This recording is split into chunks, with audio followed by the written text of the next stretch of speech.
Baik, Assalamualaikum warahmatullahi wabarakatuh. Waalaikumsalam warahmatullahi wabarakatuh. Sahabat Potia TV semua, ketemu lagi bersama kita di acara Potia TV dalam acara Mahkamah Aquaculture Podcast.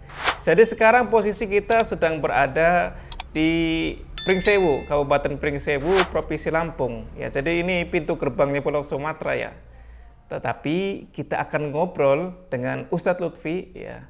Beliau adalah pengasuh Pondok Pesantren Babul Hikmah, tapi posisinya bukan di Pringsewu, posisinya di Kalianda. Nah, kebetulan ya qadarullah kita ketemunya di sini.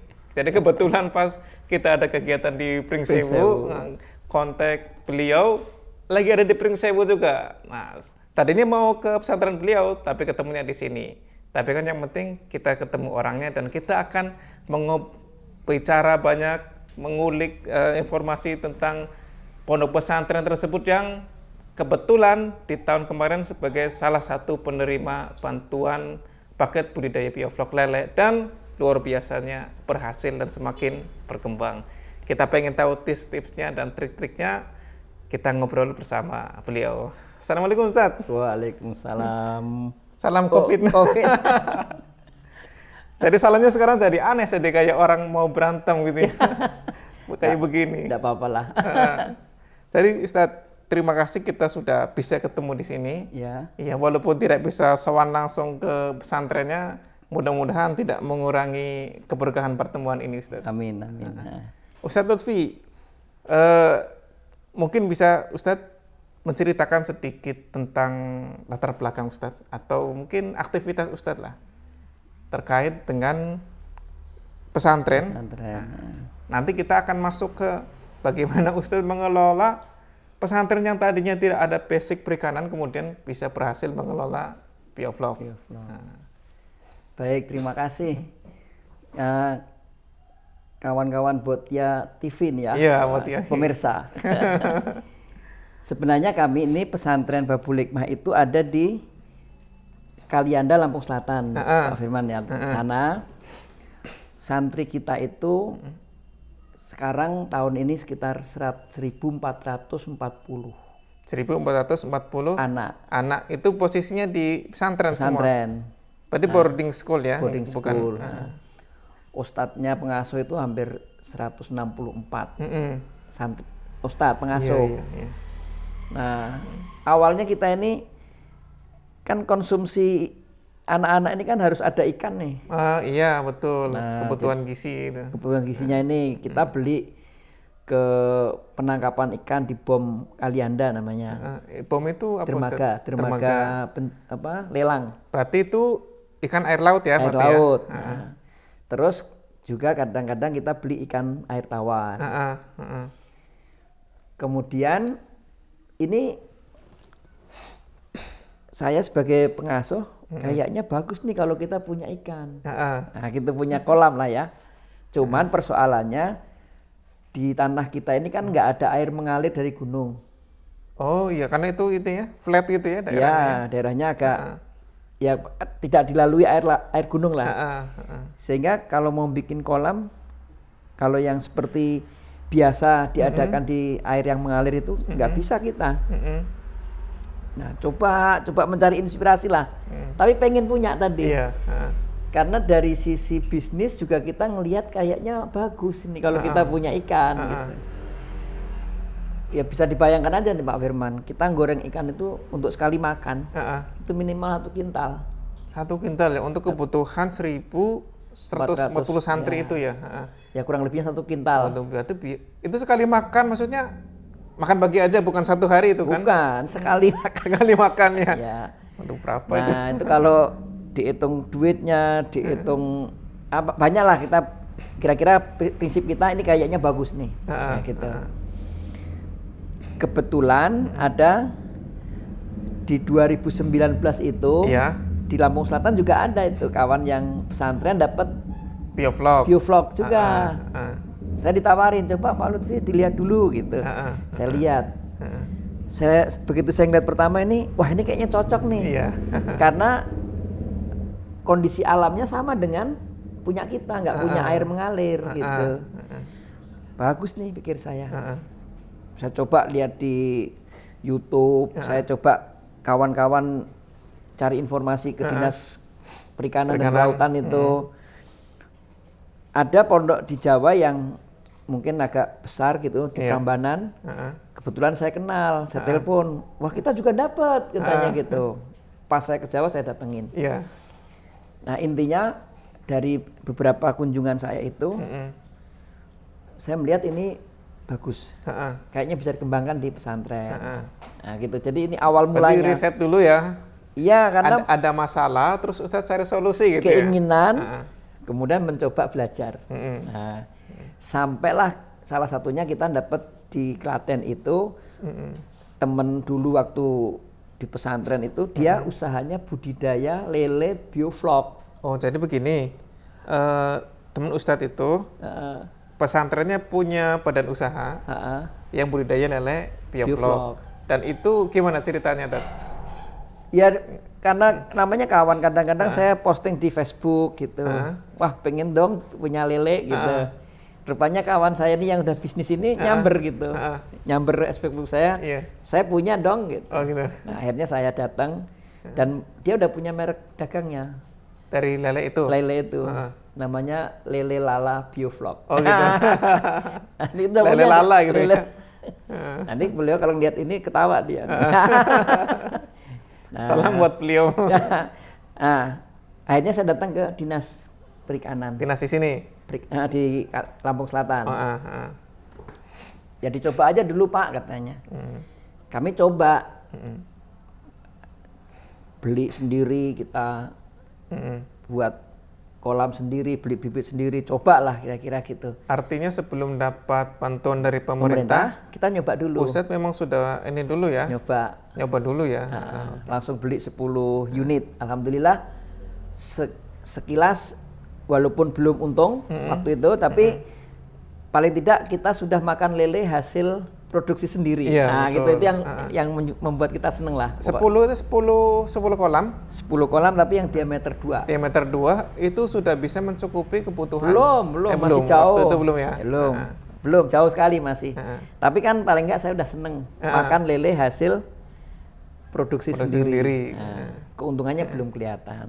Nah, dari itu kemudian sama Dinas Perikanan dan Kelautan Lampung Selatan coba ngajukan Pak Ustadz. Saya coba lah. Gitu. Dan alhamdulillah kita termasuk pesantren yang mendapat bantuan di 2020 tahap 1. Gitu. Luar biasa. Jadi ternyata sebelum dapat bantuan tersebut, Ustadz juga sudah mencoba gitu ya. Artinya bukan istilahnya orang kalau mau terjun dari pesawat nggak terjun bebas gitu. Udah ada parasitnya. Jangan. Bukan parasut. Udah ada parasut. Udah kepikiran, dan itu berawal dari suatu masalah itu kan, pemikiran tuh kan. Ternyata kosnya gede banget kalau kemudian beli terus gitu ya. Nah Ustadz, ini hitungan kasar saja nih. Setelah dapat bioflok itu tadi, ya, dengan sebelum bioflok itu untuk kos konsumsi santri itu ada penghematan berapa persen itu, Ustadz? Jatuhnya nanti begini penghematannya, karena kita kan pisah itu unit usaha sama unit konsumsi dapur kan kita bedain. Jadi kalau dapur ini biasanya beli ke pedagang, kita belinya ke badan usaha sendiri gitu ya. Jadi bukan panen dimakan habis, enggak gitu, kita nggak mau. Tetap ada administrasinya gitu ya. Jadi dari dapur beli ke kolam. Jadi nanti kolam itu sudah bisa dapat hasil. Tentu karena kita belinya di kolam sendiri, harganya juga lebih murah di sini. Jadi sini dapat murah, sini dapat karena dekat juga secara gitu. Transportasi juga dekat gitu. Perbandingannya gini.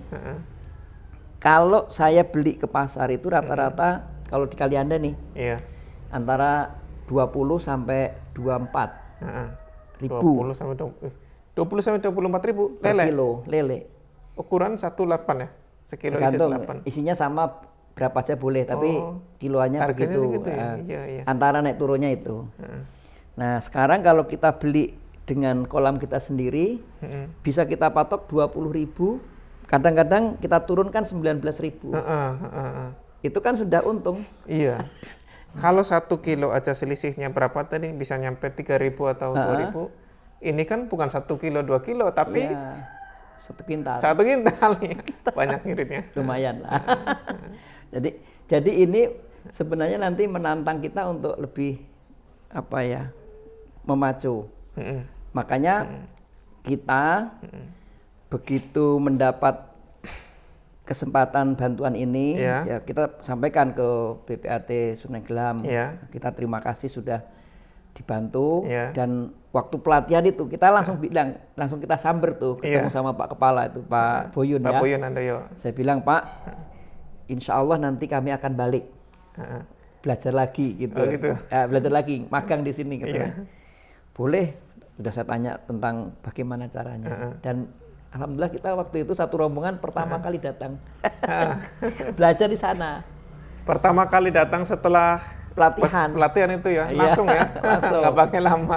Nggak pakai lama, pokoknya kita mungkin sebulan kali ya dari pelatihan itu langsung kita buat perencanaan, laporan lagi, kita berangkat lagi. Berapa lama itu tadi PPAT? Kurang lebih seminggu.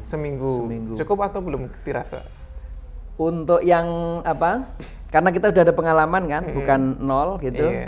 Seminggu itu untuk pembudidayaan sudah oke. Insya Allah sudah ada gambarannya. Ya. Dan lagi-lagi saya terima kasih nih. Kawan-kawan di BPAT cukup aktif, kalau ditelepon jawab. Gitu. Biasanya kan kalau ditelepon nggak mau jawab nih, di WA didiemin. Nah, tapi ini alhamdulillah aktif, sehingga ketika kita ketemu masalah, kok ini ikan pada ngambang, oh ini kok kayak mabuk gitu. Itu biasanya langsung coba Pak diinikan. Ada solusinya. Nah, ini yang menurut saya sih, ya saya terima kasih banget gitu. Terima kasih juga, soalnya kita juga sedang berusaha berprogres untuk bisa memberikan pelayanan yang terbaik. Amin. Walaupun mungkin belum sempurna lah, jelas belum sempurna, cuman kita akan terus berusaha untuk berprogres lebih baik lagi terus. Jadi gini Tat ya, setelah Ustadz mendapatkan bantuan Biovlog itu kan, Ustadz boleh tahu nggak ada basic perikanankah sama teman-teman di Ponpes tersebut? Kalau di pesantren belum ada ya. Belum ada ya? Belum ada. Tapi kok bisa berhasil ini, gimana nih ceritanya nih? Ya intinya berilmu, mau belajar lah, nggak malu ya. Mau belajar, kemudian mau dicoba. Belajar lagi, dicoba lagi. Insya Allah kalau prosesnya begitu, mudah-mudahan lah sampai juga. Saya begini ya, Sobat Poti ya, jadi di tempat beliau ini panennya itu hampir ini ya 3 ton ya. Ya, awal kemarin. Padahal kalau yang menerima itu expert di perikanan atau punya pengalaman di perikanan itu mungkin ya wajar saja, tapi ternyata sebelumnya belum pernah bermain Biovlog dan masih baru tahap belajar juga di ikan dan tidak ada basic perikanan, dan itu berhasil. Nah, intinya berarti bukan dari basic kita tuh apa, tapi dari keinginan belajar kemauan untuk sukses gitu ya. Dan ini luar biasa ya. Jadi setelah itu ceritanya setelah Ustadz dan kelompok pembudidaya pesantren mendapatkan bantuan Biovlog, itu apakah cuma cukup itu aja? Atau Ustadz ada bayangan visi ke depan tuh gimana itu? Saya sih pengennya pesantren Babul Hikmah itu menjadi dalam hal ini ya. Nanti menjadi mitra Kementerian Kelautan. Oh iya. Jadi kalau pengen pesantren yang punya Biovlog, nah Babul Hikmah aja gitu maksud saya. Kalau mau belajar, semua nggak usah jauh-jauh ke Jambi, silakan datang ke sana. Gitu. Kita rekomendasi gitu. Nah makanya sebenarnya sudah yang kita udah belajar dari Jambi itu. Sebenarnya yang paling pertama memang tujuan kita pembesaran. Tapi sama kawan-kawan di BPAT kemarin, ya kita terima kasih lagi. Terima kasih terus nih. Sudah diajarin memijah. Memijahkan. Memijah. Insya Allah kita udah tergambar, walaupun mungkin untuk sampai bisa itu mungkin juga perlu latihan praktek lagi, dan jam terbang. Tapi kayaknya sudah kebayang. Tapi bukan jam terbang sih, karena kan nggak terbang juga ya. Jam selam ya, untuk jam selam mungkin. Kayaknya sudah kebayang. Karena memang kalau menurut saya ikan ini memang sangat oke gitu. Yang lele ini ya. Lele. Pertama dari hulunya. Itu bisa pemijahan, saya lihat bagus lah itu. Iya. Nanti pembesaran. Kalau produksinya kebesaran itu ada juga sekarang yang sudah mau nerima ukuran besar. Besaran bisa, pokoknya besar udah ada yang mau nih. Kayaknya kita belum kecukupan juga. Nah tapi kalau nanti produksinya bagus lagi, lebih banyak lagi kolam yang sudah kita buat. Yang hari ini kita sudah mengelola 40 apa tuh? Kolam bulat kolam lagi. Pertama itu yang biaya kita sendiri. Iya. 10 kolam lagi itu dari KKP melalui itu BPAT. 10 kolam. Iya. Kita bangun lagi 9. Hari ini yang sudah jadi dan baru tadi pagi kita isi ikan 10 kolam lagi. Udah peresmian belum itu? Oh ya nggak pakai peresmian. Nggak butuh peresmian ya. Pokoknya diisi aja, nanti kalau pas panen diundang Pak Firman. Kirain ada apa? Penyiraman air pertama gitu. Oh enggak, langsung bismillah aja dilepas. Itu di sana ya posisinya di pesantrennya. Dan insya Allah kita pengen buat produksi pengolahan. Kalau produksi dari kolam sudah cukup baik, kemudian katakanlah udah mencukupi lah ya, udah ada kelebihan produksi pembesarannya, ya kami mohon didoakan sekaligus disiapkan pelatihannya. Mudah-mudahan nanti kalau udah lancar juga malah jadi pusat pelatihan juga. Ya insya Allah. Ustadz, apa ada bayangan memberikan soft skill terhadap santri di bidang perikanan ini? Kalau di pesantren kita itu secara umum itu kan kita ada 4 bagian besar. Ya. Pertama pendidikan, kedua pelayanan kesehatan anak-anak itu dan masyarakat, ketiga itu pelayanan santri dan ekonomi. Nah ini perlu dijelasin nanti. Yang ketiga ini.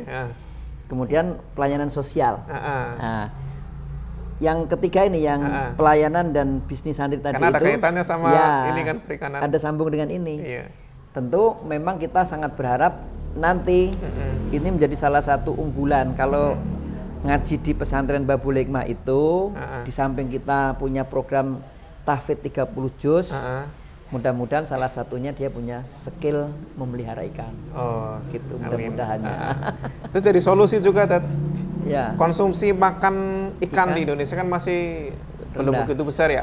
Sedangkan ikan adalah salah satu sumber protein yang sangat dibutuhkan orang dan sangat mudah diakses sebenarnya. Harganya kan lebih murah daripada daging-daging yang lainnya.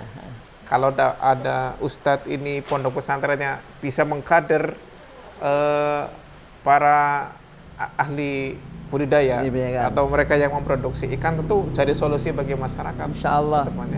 Makanya memang kita berharap gini,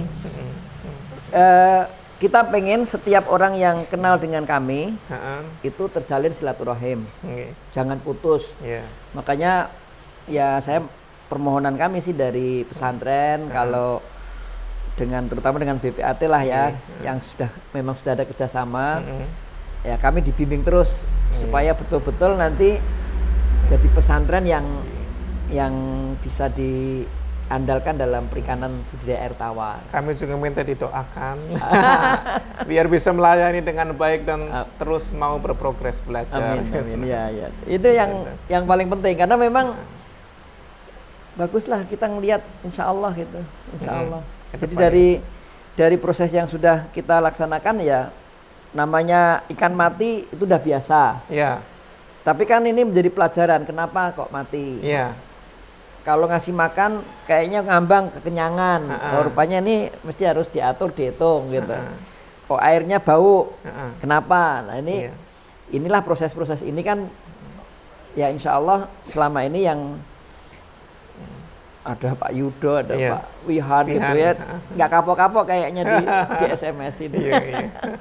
Gitu. Mudah-mudahan semakin hari tentu harapan kita ya semakin maju gitu, lebih kenal lah. Waktu pelatihan kemarin salah satu yang saya tangkap itu budidaya ikan tuh salah satunya adalah ilmu titen katanya. Ilmu titen, betul. Nah, itu yang sedang kita pelajari, insya Allah. Betul, Dad, betul sekali. Terima kasih, Dad, atas perbincangannya. Ya, mudah-mudahan ke depan bisa ketemu lagi gitu, Ustaz ya. Amin, amin. Nah, jadi ini juga pelajaran bagi kami juga, Dad. Nah, kita belajar juga dari pondok pesantren ini bahwa untuk budidaya ikan tidak cukup mengandalkan latar pendidikan kita. Itu yang pertama. Terus yang kedua, bahwa bantuan pemerintah ini alhamdulillah sudah bermanfaat bagi masyarakat pesantren dan kita berterima kasih juga karena bantuan ini tidak sia-sia. Amin. Terima kasih. Karena kita selalu di awal itu kita mewanti-wanti terus. Mohon jangan sampai ini sia-sia. Ini bukan uang kita, bukan bantuan dari uang kami itu kan, tapi ini uang masyarakat yang terkumpul lewat pemerintah. Lewat pemerintah kita salurkan lagi. Tolong jangan disia-siakan karena proposal itu banyak, sedangkan kuota sedikit. Harus dimanfaatkan ini. Amin. Yang mengajukan tuh memang banyak, ngajuin bantuan pemerintah banyak, tapi yang dapatkan sedikit karena faktor kuota itu tadi. Ya, jadi yang dapat mohon jangan sampai tersia-siakan. Dan alhamdulillah Pondok Pesantren Baitul Hikmah salah satu dari sekian penerima yang bisa memanfaatkan dengan baik. Amin. Alhamdulillah. Ya, jadi di tempat lain juga ada juga yang alhamdulillah bisa berhasil gitu. Iya. Nanti mungkin kita akan ke sana juga ngobrol secara langsung. Amin ya. Baik Ustadz, terima kasih atas waktunya. Mudah-mudahan nanti kita bisa bersilaturahim lagi ke tempat panjenengan di Kalianda. Sekalian melihat perkembangan yang sudah ada. Dan kita akan sharing lagi. Amin. Jangan kapok kami datang lagi tadi. Ditunggu juga Ustadz tadi di PBAT. Terima kasih. Pokoknya biovlog oke. Pokoknya bermanfaat dan oke. Oke, insya Allah. Baik, terima kasih sahabat Botia TV. Itulah sedikit obrolan kita bersama dengan Ustadz Lutfi, pengasuh Pondok Pesantren Baitul Hikmah Kalianda, penerima bantuan biolog tahun 2020. Mudah-mudahan tetap dukung channel ini dengan like, komen, dan subscribe agar informasi di dunia perikanan semakin tersebar dan perikanan Indonesia semakin maju. Saya Firman Hidayat mengucapkan Assalamualaikum warahmatullahi wabarakatuh. Salam aquaculture. Waalaikumsalam warahmatullahi wabarakatuh.